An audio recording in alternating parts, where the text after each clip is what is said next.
দিয়া আকুল ওইলাম বাবা নদীর পারে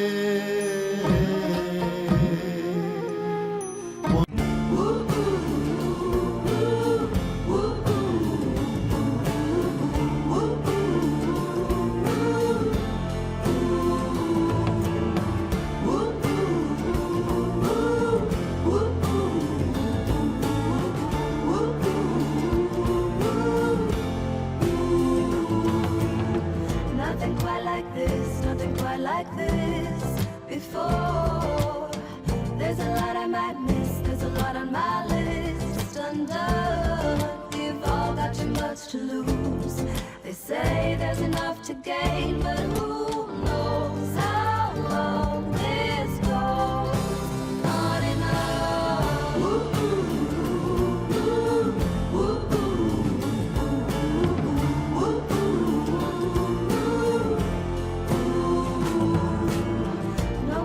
On the page, I can't rattle this cage anymore. আমাদের প্রিয় নবী হযরত মুহাম্মদ সাল্লাল্লাহু আলাইহি ওয়াসাল্লামের কথা বলি। পৃথিবীর সর্বশ্রেষ্ঠ শিক্ষক হতে গিয়ে উনি কত যে লাঞ্ছনা আর নির্যাতনের শিকার হয়েছেন তা তো সবারই জানা।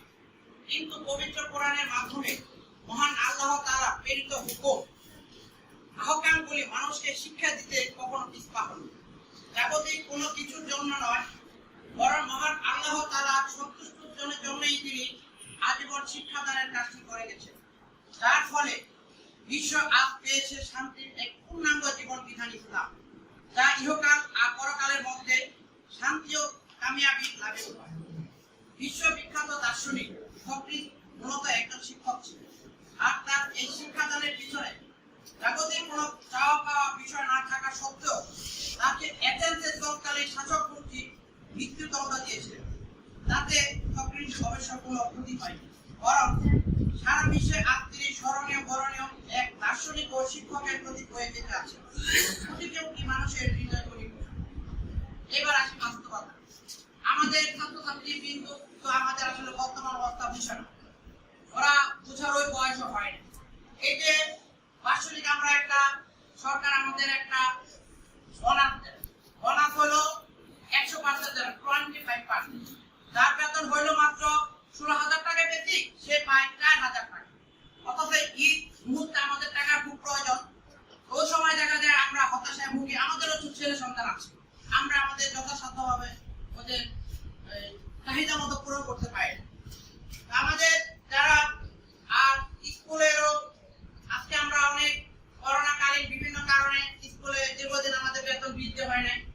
আমাদের মাননীয় যারা এখানে কমিটির সদস্যবৃন্দ আছে, এবছর যদি আমাদের বেতনটা একটু বৃদ্ধি করে দেন তাহলে বিবেচনা করে খুব খুশি হব। তো সবার সুস্বাস্থ্য দীর্ঘ কামনা করে আমি আমার বক্তব্য শেষ করছি। আসসালামু আলাইকুম।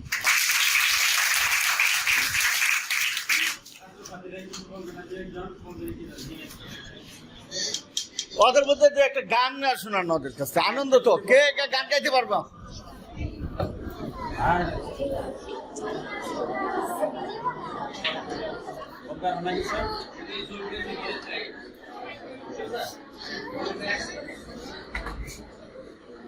আর কেউ বলবে নাকি কেউ?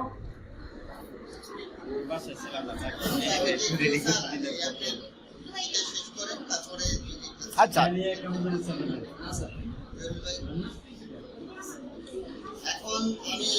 সুসময়ে দিন গুয়াইয়া